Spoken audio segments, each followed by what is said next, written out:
The views and opinions expressed by the hosts, guests, and callers on this podcast do not necessarily reflect the views and opinions of the producers or any affiliated entities. Listener discretion is advised. Time Capsule Tunes presents Vault Chronicles, where we take a deep dive beyond the beats. In this episode we talk about 3 Broadway shows, with your hosts, Cassandra Ryder, Jasper Knight, and Marc Hamilton. Theater lovers, you've tuned into Vault Chronicles. In this episode, we're following the theme of this month's Time Capsule Tunes podcast and take you to the heart of Broadway with 3 monumental shows. The King and I, Oklahoma, and Evita.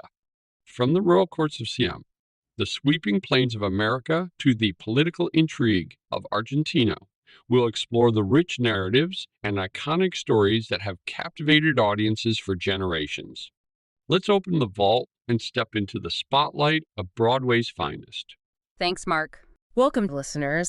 Today we're heading to the heartland America, to the world of Oklahoma.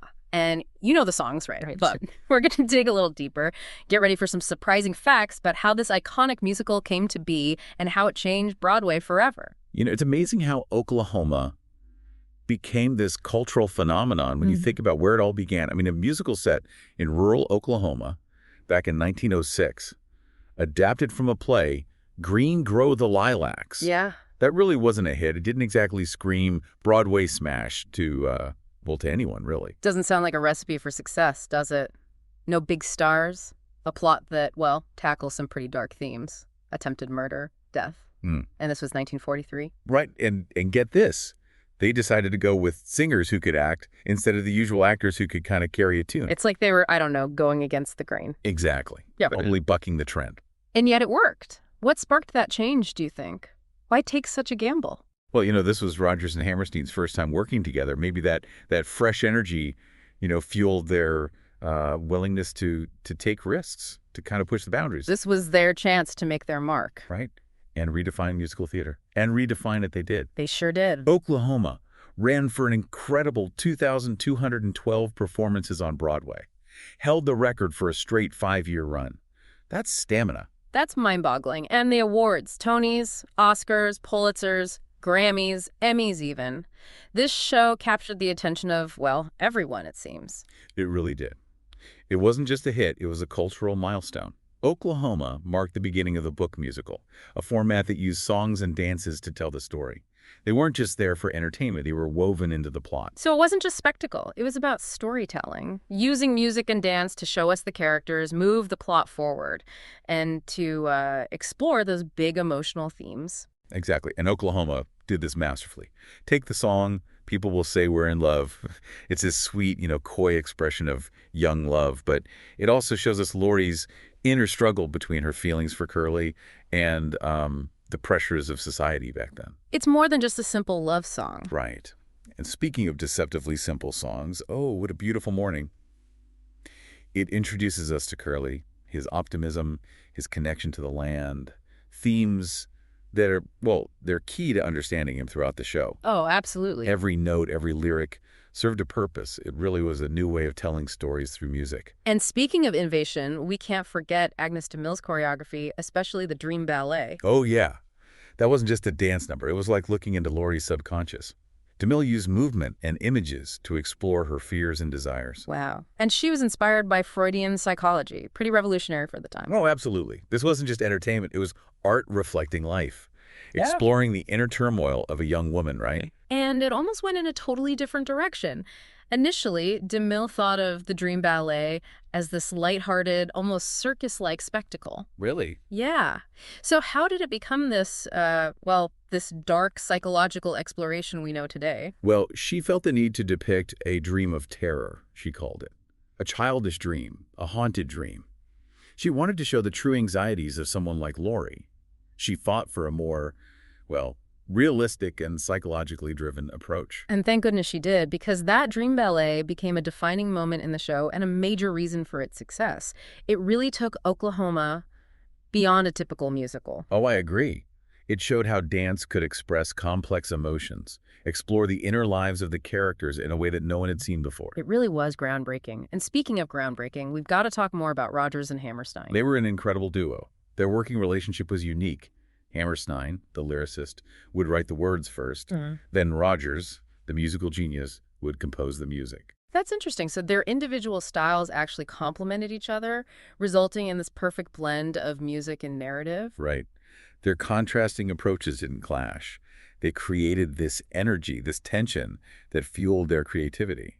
It was a far cry from Rodgers' previous partnership with Lorenz Hart, which, well, there were a lot more creative clashes there. So this was a much more harmonious working relationship. Definitely. And you can hear it in the score. I mean, from "Oh, What a Beautiful Morning" to "The Surrey with the Fringe on Top" to "People Will Say We're in Love." Every song became a classic. And Oklahoma itself. Frank Sinatra called it the greatest state song ever. High praise, right.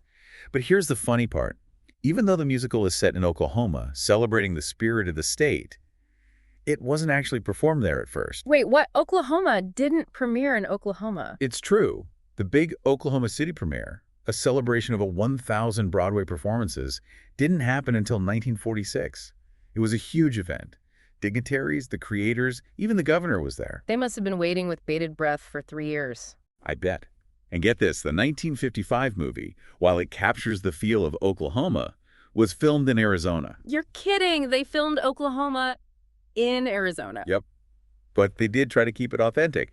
They sprinkled Oklahoma dirt on the set. Oh, that's great. A little piece of Oklahoma in the Arizona desert. But it just goes to show how deeply Oklahoma is tied to the state's identity, even when geography gets in the way. Right. It reminds us that the spirit of a place can go beyond borders. But Oklahoma didn't just capture the spirit of a state, it captured the hearts of a nation. It left a mark on pop culture, wouldn't you say? Oh, absolutely. You see it everywhere, from references in movies like Twister to iconic moments in The Simpsons. And there's that story about Pope John Paul II quoting the opening line to an Oklahoman during his visit to the U.S. It's more than just a musical. It's a cultural touchstone. What do you think is at the heart of its lasting appeal? Well, Oklahoma deals with themes that connect with everyone. Love, ambition, community, fear. It's about finding your place in a world that's changing, facing challenges, embracing the unknown with hope. Those themes feel incredibly relevant even today, maybe even more so than back in 1943 when it premiered. Exactly. It's amazing how a musical set in a particular time and place can still speak to us all these years later. It's like we're peeking into the past, but the reflections we see are so familiar. It makes you wonder how a show expected to be a flop, a musical about rural life, just as a territory is about to become a state, became this worldwide phenomenon. What is it about Oklahoma that keeps people coming back for more after all this time? That's a good question. Maybe the answer is in the magic of storytelling, the power of music, and those timeless themes, the things that make us human. The brilliant minds behind it all. When you really dive into Oklahoma, you realize its success wasn't just about catchy tunes and a happy ending. It's got this surprising darkness to it, a complexity that might surprise you. Yeah, I was struck by that too. You've got Judd Fry, this brooding figure obsessed with Lori. He adds a layer of tension to the whole thing. He's a fascinating character, right? Yeah. He represents the anxieties of a changing world, the outsider, left behind as the territory moves towards statehood. And his death, even though it was an accident, it adds a real weight to the story. It's a reminder that things aren't always what they seem. Even in this seemingly perfect community, there are these conflicts brewing under the surface. Exactly. Progress isn't always easy, Oklahoma. Doesn't shy away from those darker aspects of human nature, the consequences of fear and prejudice. And it's those elements, the unexpected turns, that make Oklahoma more than just a feel-good musical. It's a story about real-world issues. Love, ambition, the struggle to belong. Right. But even with those darker themes, Oklahoma still has this sense of hope and optimism. It's about resilience, the power of community to overcome hardship. That balance, the light and dark, is what makes it so compelling. It's a show that can make you laugh and cry, tap your feet, and think about life all at the same time. Exactly. And Rodgers and Hammerstein understood that the best stories reflect the full spectrum of human experience, the joy and the sorrow. But I'd say it redefined what a musical could be. It proved that a musical could be more than just a spectacle, more than just a bunch of catchy songs. So it elevated the whole art form. Exactly. It showed that musicals can tell powerful stories, explore complex themes, create characters that people really connect with. It ushered in a golden age of musical theater. It inspired so many other artists to think outside the box. And before we go, I want to leave you with this. As you go about your day, think about how the themes of Oklahoma connect to your own life. How do you handle love, ambition, community? How do you find your place in a world that's always changing? Great questions. And who knows, maybe you'll find yourself humming a little Oklahoma as you go about your day. There's no better way to face the world than with a song in your heart and a little bit of optimism, right? Well said. And on that note, we'll wrap up our deep dive into Oklahoma. We'll be back right after this message. All podcasts from Time Capsule Tunes and Vault Chronicles are rated E for everyone. You are listening to Vault Chronicles. We go beyond the surface, offering richer understanding and fresh perspectives on the music topics you love. Each month, our hosts engage in thoughtful dialogue, revealing the stories, significance, and nuances behind the featured music. Together with Time Capsule Tunes, we bring you 4 episodes a month, packed with engaging content and meaningful analysis. Don't miss an episode, follow us and join our musical journey. In this segment, Cassandra and Jasper untangle the magic behind The King and I. It's an engaging conversation about the timeless charm of this Broadway classic. Ever get that feeling? You know, you think you've got something figured out, like a historical thing or a person or even like a famous piece of art, and then bam, some new info comes along and it's like a whole different side of the story. Yeah, totally. Happens all the time. That's what we're up to today. Deep dive time. This time, it's The King and I. Oh, classic. Classic. But trust me, there's layers here, way beyond the love story everyone knows. I'm intrigued already. Oh, we got good stuff to dig into. Academic papers, behind-the-scenes theater stuff, even some architectural history, believe it or not. Wow, okay, so we're getting serious. Let's start with something you might not expect. Maps. Maps, okay. Maps. They're trickier than they look. They can tell us a lot about power, about how people saw the world. Right, like whose perspective is being shown. Exactly. Yeah. So in that famous map scene, we've got Anna, our English governess. She's got this brand new accurate map. Straight from England, right. The best. Yeah. She's using it to teach the king's kids about the world. But then there's the king's map. Uh-oh, what's wrong with his map? Well, it's old, it's inaccurate, and guess what? Siam's right smack in the center. Uh-huh. Putting himself at the center of the world. Classic. It's almost played for laughs, you know? Like, oh, look at those Siamese, so clueless about geography. It's kind of funny, but yeah, there's got to be more to it. There is. When you dig in, it points to this idea of imaginative geography. Now that sounds academic. It is, but stick with me. Did you know about this term? I can't say that I did, no. It comes from Edward Said, this really influential scholar. Mm-hmm. He argued that the West, like Europe and America, they often created stories about the East. To make sense of it. More like to control the narrative. They weren't always reflecting reality, more like a fantasy version. So the inaccurate map, it's deliberate. It's reinforcing this idea that Siam was behind the times, not catching up with the West. Makes you see it differently. And get this, historically accurate maps of Siam didn't even exist until after the time period of The King and I. Wait, seriously, that's wild. So they're using something historically inaccurate to make a point about. Historical inaccuracy. The irony is kind of amazing. Layers upon layers. Right. It's showing the audience this is how you should see Siam, even if it's not the truth. So those maps are doing a lot more work than we realize. They really are. But there's another part of the story that's always felt kind of too convenient to me. The king's death. Oh, yeah, in the musical, that's a big turning point, right? Huge. It lets his modern son take over. All those changes come to Siam. And if I remember my history, that's not quite how it went down. Nope. In reality, the king lived a good while longer. Anna was gone from Siam years before he died. Because the musical is streamlining things. For dramatic effect, I suppose. It always felt a bit too tidy, you know. Old ways die off, progressive son steps in, happy ending, all tied up with a bow. You're onto something. That version pushes the idea that progress only happens when the old is completely gone. And conveniently avoids a whole other issue, which, let's be real, would have been scandalous in the 1950s. You mean a romance between Anna and the king? That's the one. Yeah. Kill off the king, no need to address that taboo topic. Clever from a storytelling standpoint. It wraps everything up neatly. Progress equals westernization, end of story. Which brings us to the elephant in the room. Literally in some scenes, colonialism. Right. The musical tries hard to make Anna this force for good, bringing education, enlightenment to Siam. And it's more complicated than that, isn't it? Way more. If you look closely, Anna's constantly being linked to, male power structures, explaining the maps, defying the king. Even with the kids, they sometimes call her sir. Right. Like she's got the authority of a man, not the softness of a woman or whatever they thought back then. Fascinating. So she's a strong woman, but real power still belongs to men, Western men especially. It's like they want to have it both ways. Celebrate her independence, but keep her within the colonial mindset. So progress, but only on certain terms. The terms set by the West. It's a wild contradiction. Yeah. And it reflects what was going on back then, the 1950s. Things were shifting, women entering the workforce more.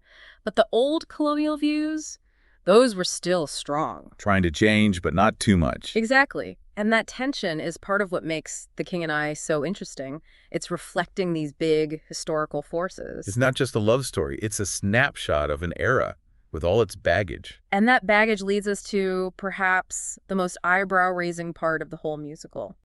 An American story about slavery in a musical set in Siam.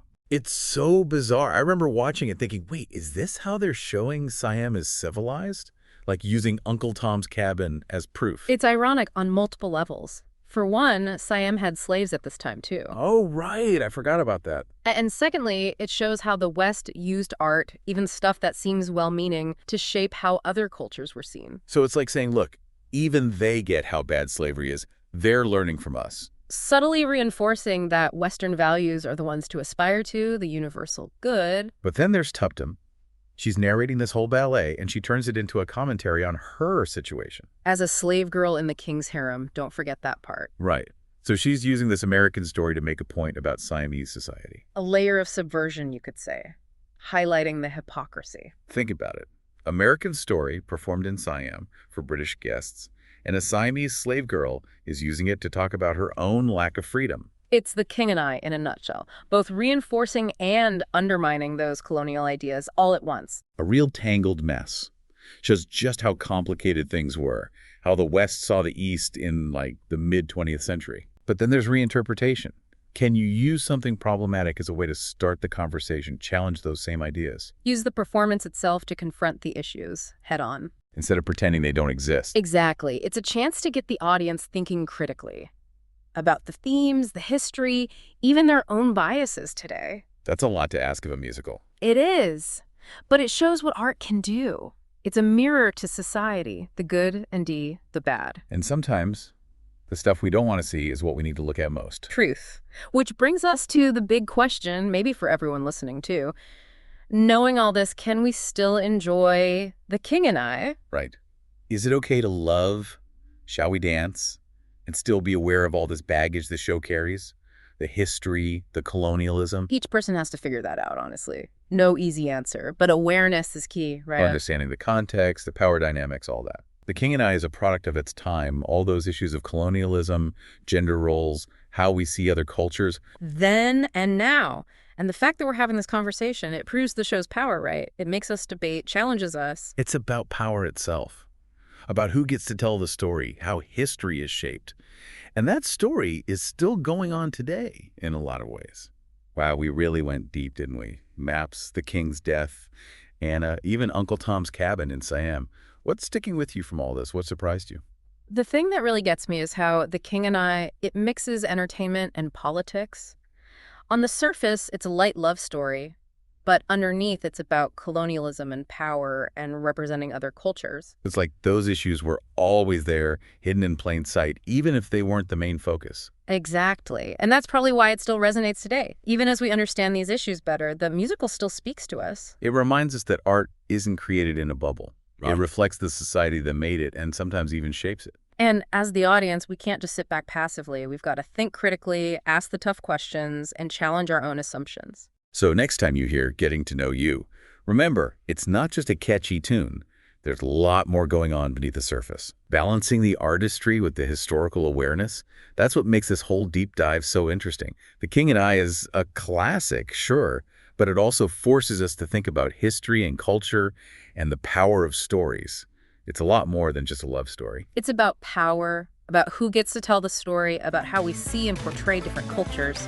And that conversation is still going on today. We'll be back right after this message. You're listening to Vault Chronicles, the companion podcast to Time Capsule Tunes.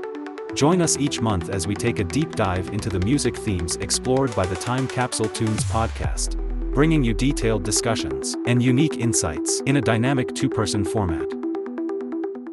Welcome back. Cassandra and Jasper will take you through the fascinating history and captivating narrative of this Broadway classic in an insightful conversation about one of Andrew Lloyd Webber's masterpieces. Let's explore the story behind Evita. Thanks, Mark. Okay, so we're diving into Evita Peron and Evita, yeah. that's fantastic. It's going to be great. So we are going beyond just the Madonna version. Yeah. We are really grappling with Evita's complicated legacy. It is remarkable, isn't it, how even decades after her death, she's still such a controversial figure Really? in Argentina. Yeah. Some revere her as a saint, some condemn her as a devil. And I want you, the listener, to decide what you make of her triumphs and her flaws. Now, I know the basics, right? She was born in poverty. Yes.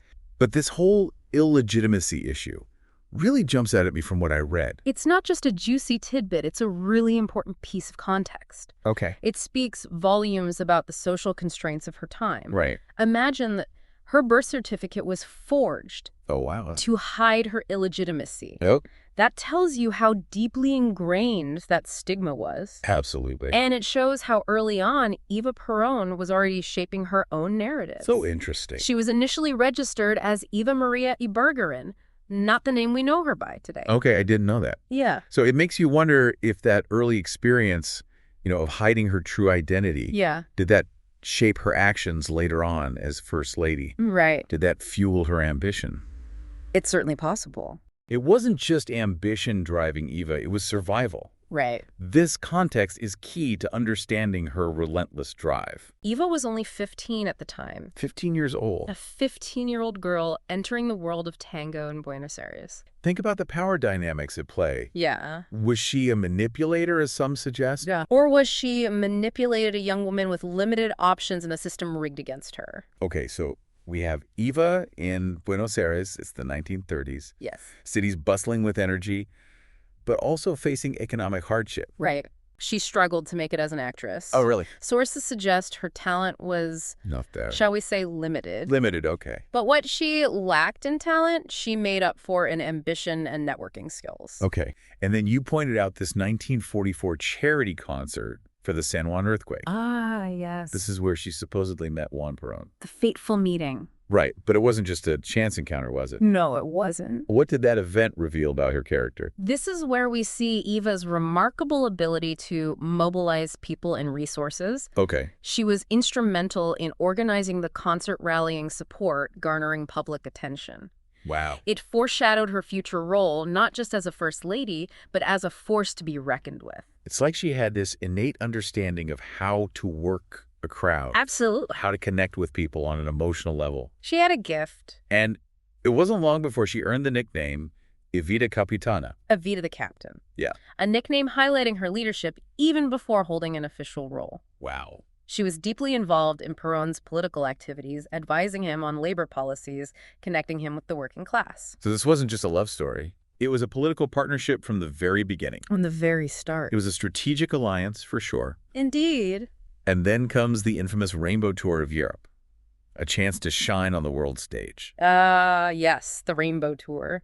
But wasn't there some controversy surrounding that tour? There were definitely some bumps in the road. Like what? Well, it was a diplomatic success on the surface, but there were cracks beneath the carefully crafted image. Okay. The Vatican snubbed her. It's like her past was always lurking in the shadows, threatening to undermine her carefully crafted image. It's a theme that keeps coming up.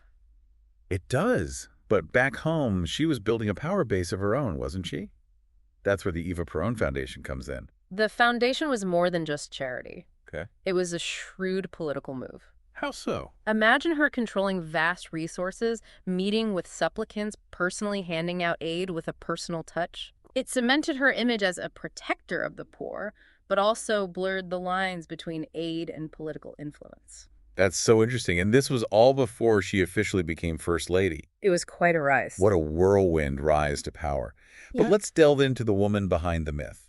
You brought her autobiography, La Razón de mi Vida. Yes, a fascinating read. Is this her genuine voice or just propaganda? That's the million-dollar question. To understand her true beliefs, we need to analyze specific excerpts alongside her actions. And then there's the drama of the vice presidency bid. Yes, the vice president. That massive Cabildo Abierto rally. Millions in the streets. Where millions supposedly demanded she run alongside Perón.